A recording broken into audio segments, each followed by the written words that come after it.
Gloire à Dieu, que Dieu vous bénisse abondamment au nom prévalant de notre merveilleux Seigneur et Sauveur Jésus-Christ. Éternel Dieu, notre Père, notre Seigneur, que toute la gloire te soit rendue, éternel notre Dieu, pour cette merveilleuse journée que tu nous accordes la grâce de vivre.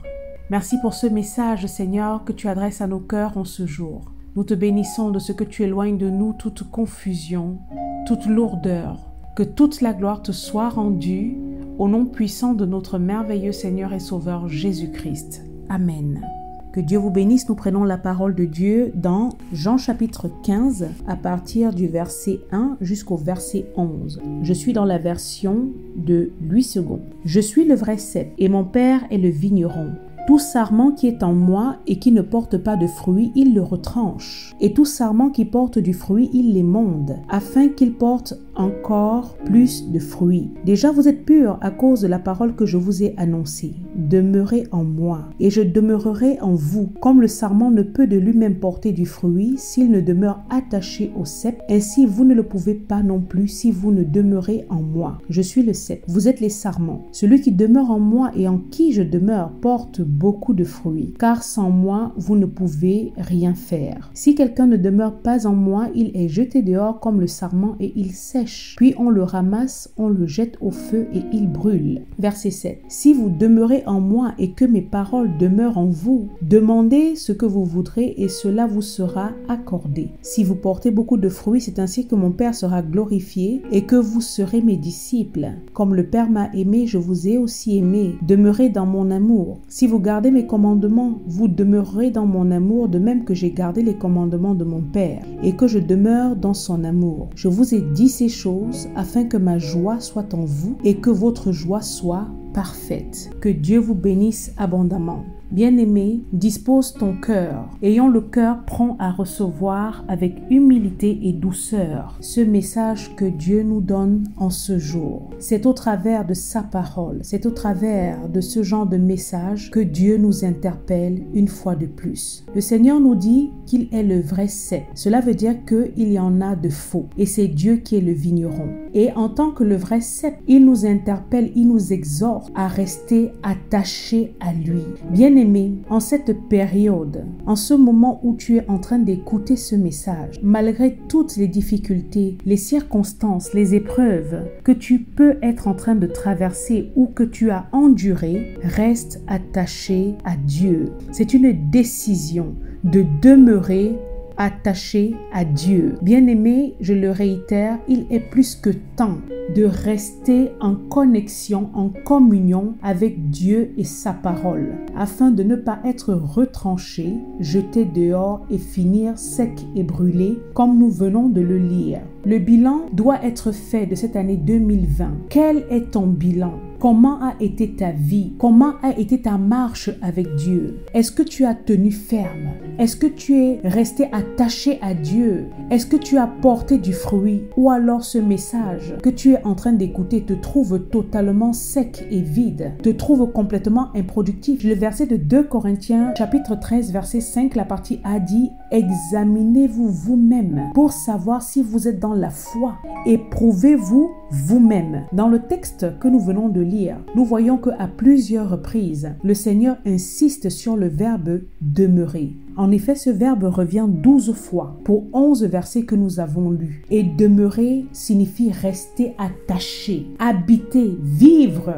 en Christ. Le monde se gâte. Et plus que jamais, nous devons être comme des Simon-Pierre qui, en Jean chapitre 6, verset 68, a dit à Jésus-Christ: Seigneur, à qui irions-nous? Tu as les paroles de la vie éternelle. Personne sur cette terre ne peut t'aimer inconditionnellement comme Dieu t'aime. Personne sur cette terre ne peut donner son Fils unique afin qu'il meure pour te sauver. Personne sur cette terre ne peut être prompt à te bénir, à te pardonner, à veiller sur ta vie, à te renouveler le souffle de vie tous les jours, si ce n'est le Seigneur, l'Éternel, le Dieu Tout-Puissant. Dans le texte que nous avons à peine lu, nous voyons que le sarment, le croyant qui reste attaché, collé, connecté au cep, est émondé. Émondé, ça veut dire débarrassé de tout parasite, de tout ce qui est susceptible de t'empêcher d'avancer, de progresser dans ta vie. Ça peut être des mauvaises habitudes que le Seigneur enlève au fur et à mesure que tu restes connecté à lui dans la communion. Il t'émonde, il retranche de ta vie les souillures, les saletés.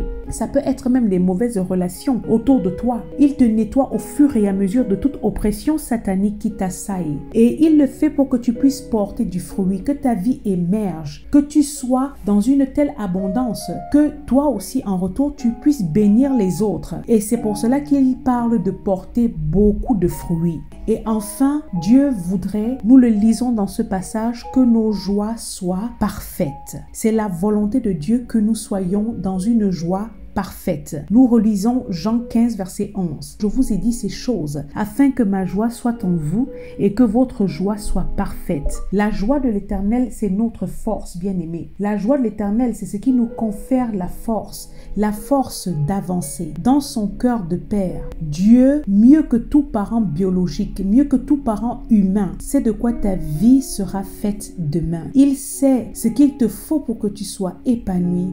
Voilà pourquoi il te parle encore aujourd'hui au travers de cet enseignement. Il te conseille, il t'exhorte. Peut-être que durant 2020, ça n'a pas été facile pour toi. Tu as essuyé beaucoup de larmes, des problèmes, des difficultés et cela dans plusieurs domaines de ta vie. Que tu as eu à subir des déceptions, des coups durs, parfois même inattendus, des personnes auxquelles tu ne t'attendais pas. Peut-être c'est la maladie qui t'a terrassé. Tu as enduré des trahisons, du vol. La tristesse a envahi ton cœur. Et maintenant, quand tu te regardes, tu ne vois pas très bien l'avenir. Tu ne vois pas l'issue. Tu n'as aucune certitude pour ton lendemain. Peut-être que tu es en train de pleurer sur une situation qui t'afflige. Je ne sais pas ce que tu as subi, bien-aimé. Mais comme j'ai l'habitude de l'enseigner, nous vivons sur terre. Et sur terre, la vie est difficile. Elle est parsemée d'obstacles. Les gens sont de plus en plus méchants et mauvais, sans scrupules, et les responsabilités en général sont lourdes à gérer. Au quotidien, parfois c'est compliqué. Voilà pourquoi aujourd'hui Dieu te dit au travers de ce message, parce qu'il regarde à ta vie, parce qu'il regarde tout ce que tu as encore à parcourir comme chemin sur cette terre. Il te dit, reste attaché au vrai cep, reste connecté, parce que la réalité, c'est que c'est Dieu qui nous donne le courage, l'espérance pour avancer tous les jours. C'est lui qui nous transmet sa force, qui nous transmet sa joie. C'est lui qui mène et qui remporte toutes nos batailles. Comme nous courons nous réfugier en lui. C'est lui qui combat pour nous, ses enfants, et nous pouvons garder le silence. Lui seul a les paroles pour nous consoler, pour essuyer nos larmes, nous relever. Il a les mots et la toute puissance nécessaire pour nous sortir de n'importe quelle difficulté. Mais seulement il dit demeurer en Christ. Nous devons demeurer en Christ parce que sans Dieu, comme nous l'avons lu dans ce passage, lui-même il nous le dit, nous ne pouvons rien faire. Reprenons le verset 5. Je suis le cep, vous êtes les sarments. Celui qui demeure en moi et en qui je demeure porte beaucoup de fruits, car sans moi, vous ne pouvez rien faire. Car sans moi, vous ne pouvez rien faire. C'est le Seigneur même qui te le dit en ce jour. Bien-aimé, je vais le répéter une fois de plus. Le Seigneur te dit que sans lui, tu ne peux rien faire. Psaume 142, je vous donne ce passage à méditer. Dieu est notre véritable seul appui. Le psaume 61, verset 3 dit quoi? Car tu es pour moi un refuge, une tour forte en face de l'ennemi. Dieu est celui qui nous maintient et qui nous maintiendra toujours debout en face de nos ennemis, en face de nos adversaires, en face de tous ceux qui veulent voir nos têtes tomber. Tu seras toujours en sécurité dans cette tour forte qu'il représente. Et je ne sais pas si tu sais ce que c'est qu'une tour, mais une tour, c'est une construction haute, puissante, c'est une forteresse. Et c'est de là que tu regarderas seulement s'embrouiller les sorciers, ceux qui en veulent à ta vie. Le Proverbe 18, verset 10 dit quoi? Le nom de l'Éternel est une tour forte, le juste s'y réfugie et se trouve en sûreté. Bien-aimé, toi qui écoutes ce message, est-ce que tu es juste? Est-ce que tu as été justifié au travers du sang de Christ? Est-ce que tu es déjà enfant de Dieu? Lorsque le malheur arrive, le juste court se réfugier en sûreté en l'Éternel. N'essaie pas de trouver un refuge ailleurs, bien-aimé. Ça ne sert à rien. Mets ta confiance d'abord en Dieu et en Dieu seul. Appuie-toi sur lui. C'est lui qui disposera toutes choses en ta faveur. Il fera concourir toutes choses pour ton bien. Tu as essayé durant toutes ces années. Peut-être que tu as même encore essayé durant tout 2020, mais sans vraiment mettre Dieu à la première place, celle qu'il mérite pourtant. Je te le redemande et sois sincère envers toi-même. En ce moment où tu écoutes ce message, quel est ton bilan? Après t'être battu toi-même, peut-être que tu t'es appuyé sur tes propres ressources, ton intelligence, ton argent, ton travail, tes relations là même, elles sont où? Lorsque tu es affligé, tu as laissé que ta vie soit influencée par les conseils loin de la sagesse de la parole de Dieu. Parfois, tu t'es même livré au mensonge, à la tromperie, à la fourberie, à toutes ces armes de l'enfer qui t'ont encore plus enfoncé qu'autre chose. Dans quel état est ton cœur aujourd'hui? Est-ce que tu peux affirmer être une personne remplie de joie? Est-ce que tu peux affirmer avoir la paix? Est-ce que tu te sens confiant pour l'avenir? Est-ce que tu maîtrises même déjà d'abord ce lendemain? Est-ce que tu sais de quoi est-ce qu'il sera fait? Dieu t'interpelle encore aujourd'hui, bien-aimé, à cette veille de 2021. Et parce qu'il regarde ta vie, il te dit, si tu demeures en Christ, si tu restes attaché à moi, tu vas vivre, tu vas être productif, tu vas porter beaucoup de fruits. Alors que si tu ne restes pas attaché à moi, ta vie sera stérile. Tu vas vivre l'improductivité et une vie sans joie. Le psaume 81 verset 8 dit, écoute mon peuple et je t'avertirai. Israël, puisses-tu m'écouter? C'est le Seigneur qui nous avertit, c'est lui qui nous informe, il nous prévient. Peut-être que tu es là, tu estimes tout avoir, tu as tout ce dont tu as besoin financièrement, matériellement, mais est-ce que tu es heureux? Nous ne parlons pas ici de prospérité matérielle, financière, de belles carrières, de réussite dans les affaires, même si cela est important aussi pour une paisibilité, une belle vie sur terre. Le plus important est et demeure la communion avec Dieu. Reste attaché à Dieu. Demeure en Christ, car beaucoup vivent dans une certaine opulence, mais en eux, il y a une absence totale de joie et de paix. Il n'y a aucune quiétude. Beaucoup sont même suicidaires. Ils sont dirigés par autre chose que Dieu. Ils demeurent en autre chose qu'en Dieu. Ils vivent loin, éloignés de la présence de Dieu. Et malgré leur argent, leur richesse, ils sont secs, stériles et vides. Ton Créateur te dit aujourd'hui, Dieu Tout-Puissant, l'Éternel t'interpelle et te dit, mon fils, sans moi, tu ne peux rien faire. La parole de Dieu est la vérité. C'est en demeurant en Christ que tu pourras porter beaucoup de fruits, commençant par le fruit de l'esprit dont parle Galates 5 verset 22, l'amour, la joie, la paix, la patience, la bonté, bénignité, fidélité, douceur et tempérance. Est-ce que tu peux dire que tu as tout cela? Dieu connaît non seulement tes limites, mais il connaît également les réalités spirituelles de chaque chose, de chaque endroit. Et il te dit à la veille de ce 2021 que sans lui, tu ne peux rien faire. Ce n'est qu'en demeurant auprès de lui, en demeurant attaché en lui, que tu vas pouvoir t'en sortir. Ta capacité ne te viendra nulle part ailleurs d'abord que de Dieu. C'est lui l'unique source de fertilité, de joie et de bénédiction. Il s'agit là d'une décision ferme qui te revient à toi et à toi seul. Encore en ce jour, en cette période, en ce moment où tu dois être en train de faire le bilan de 2020, Dieu place encore devant toi aujourd'hui la vie et la mort, la bénédiction et la malédiction. Sois quelqu'un de sage et choisis la vie, choisis la bénédiction. Tu dois avoir une intimité, un rapport personnel avec Dieu. Tu dois décider de te réfugier en Dieu et en sa parole. Cela veut dire être sérieux dans ta marche en tant qu'enfant de Dieu. Je ne parle pas d'être un religieux, de se donner des apparences de piété, parce qu'à la fin de la journée, quand bien même tu réussiras à tromper toutes les personnes autour de toi, Dieu regarde à ton cœur. Et toi-même aussi, tu sais que Dieu regarde à ton cœur. Du coup, tu vis dans cette condamnation et cette culpabilité à cause des propres actions que tu produis. Celui qui reste de manière authentique attaché à Dieu, connecté à Dieu, garde les commandements de Dieu. Et pour cela, il peut progresser. Il peut avoir beaucoup de fruits. Mais si tu ne restes pas attaché attaché à Dieu, tu ne respectes pas ses commandements, tu choisis la désobéissance, tu vivras toujours dans l'angoisse, dans la peur, pas de paix loin de Dieu. Le monde ne peut pas t'offrir cette paix. Soyons clairs, le monde ne peut pas te donner cette joie que tu recherches. Il s'appelle le Jéhovah Shalom, l'Éternel de paix. Tu ne peux pas trouver la paix ailleurs qu'en lui. Jean 14, verset 27 dit, « Je vous laisse la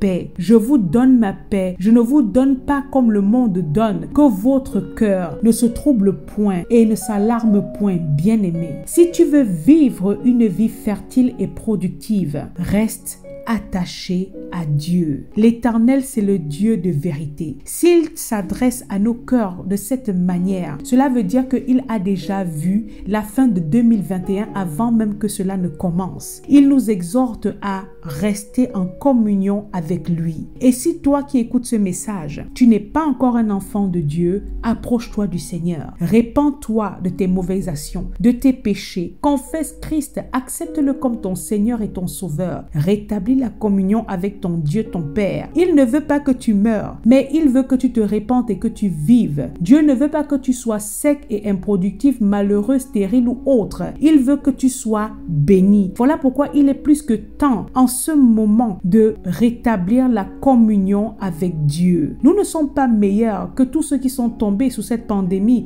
durant tout ce 2020 ou autre malheur, tous ceux qui sont partis emportés par toute autre maladie. Mais si malgré tout nous sommes encore là, c'est une grâce que nous devons prendre au sérieux. Et les paroles qui nous sont adressées aujourd'hui, ce sont les paroles de la vie. Nous devons observer les commandements de Dieu et nous devons nous détourner du mal. Laisse la parole de Dieu transformer ta vie et non pas rester en superficie, juste te faire un bien comme ça à l'âme quand tu l'écoutes. Demeure en Christ et il demeurera en toi. Tu porteras beaucoup de fruits et cela sera pour sa gloire, comme il est dit au verset 8. C'est en cela que le Seigneur sera glorifié. Laisse que cette parole te nourrisse, qu'elle bouge en toi, qu'elle prenne vie en toi et impacte tes décisions. Le psaume 32, verset 8 dit « Je t'instruirai et je te montrerai la voie que tu dois suivre. Je te conseillerai, j'aurai le regard sur toi. » Comment Dieu pourrait-il te conduire durant toute cette année 2021 si tu ne demeures pas en lui? Comment est-ce qu'il pourrait te guider dans les bons choix si tu n'habites pas en lui? Si tu n'es pas proche de lui, comment est-ce que tu peux même écouter sa voix si tu t'obstines à raidir le coup face à ses ordonnances? Jérémie 10, verset 23 dit quoi? « Je le sais, ô Éternel, la voix de l'homme n'est pas en son pouvoir. Ce n'est pas à l'homme quand il marche à diriger ses pas. » Bien-aimé, tu es bien trop limité. Tu ne sais pas de quoi le lendemain sera fait. Demeure en Christ et laisse que ces paroles demeurent en toi. Ensuite, tu pourras demander ce que tu voudras et cela te sera accordé comme il est dit dans le verset 7 du chapitre que nous venons de lire. Décide de t'approcher de Dieu encore plus en ce jour. Reste connecté, pratique davantage l'amour qui est le plus grand de tous les commandements. Vis dans la vérité, mène une vie de transparence, de simplicité. Il y a bien trop de personnes fausses, remplies de duplicité. Satan tient beaucoup les gens au travers du mensonge, l'orgueil. Il faut sortir des compromissions. Il faut laisser le mensonge, l'hypocrisie, la fausseté, les méchancetés, les rivalités, toutes ces choses-là, les commérages, toutes ces souillures, c'est de la distraction de l'enfer et qui ne font que alourdir ton corps, ton cœur. Laisse tout cela et rapproche-toi de Dieu. Dieu ne cohabite pas avec la saleté. Le verset 11 que nous avons lu, il dit « Je vous ai dit ces choses afin que ma joie soit en vous et que votre joie soit parfaite. » Bien-aimé, si tu recherches la joie, tu recherches la paisibilité de cœur, la tranquillité, c'est auprès de Dieu que tu peux trouver ça. Il te dit qu'il n'y a de joie qu'en lui. Aucune thérapie, aucun être humain ne pourra combler et prendre la place de Dieu dans ton cœur. Combien de croyants autour de nous sont tout le temps dans les églises, mais ils ont des vies sans joie. Ils subissent la vie, le cœur est toujours inquiet et lourd. La peur a une place prédominante dans le cœur. Il n'y a pas de paix, il n'y a aucune force. Bien aimé, la joie, ça fait partie du fruit de l'esprit. On n'est pas en train de parler d'une hilarité. Nous ne sommes pas en train de parler des éclats de rire. Et oui, il y a des éclats de rire aussi qui sont importants dans la vie. Mais la joie dont nous parlons ici, c'est la joie de l'Éternel, comme nous l'avons dit en Néhémie, qui dit que la joie de l'Éternel est notre notre force. C'est cette joie qui nous permet tous les jours d'avancer, de vivre, d'être léger, de supporter les challenges. Nous vivons sur cette terre et nous aurons toujours des tribulations. Mais la différence, c'est que Dieu nous permet d'affronter ces tribulations en étant joyeux. En restant connectés à lui, nous savons que nous aurons toujours la victoire. Matthieu 11, verset 28 dit quoi? Si tu es fatigué et chargé, va auprès du Seigneur, il va te donner le repos. Demeure attaché au Seigneur afin de porter beaucoup de fruits. Dieu n'est pas un menteur et sa parole, c'est la vérité. S'il t'interpelle encore aujourd'hui et te dit que si tu restes attaché à lui, tu vas t'en sortir, tu vas porter beaucoup de fruits, cela veut dire que c'est la vérité. Que Dieu te bénisse. Et aujourd'hui, prends encore cette décision de ne pas rentrer en 2021 avec les mêmes attitudes, les mêmes comportements. Commence à faire le bilan de cette année. Là où tu vois que tu es tombé, répands-toi. Remets-toi en communion et prends les bonnes décisions pour pouvoir avancer et marcher dans la victoire. Que Dieu vous bénisse. Excellente année 2021 en anticipation. Que l'Éternel vous bénisse au nom puissant de notre merveilleux Seigneur et Sauveur Jésus-Christ. Amen.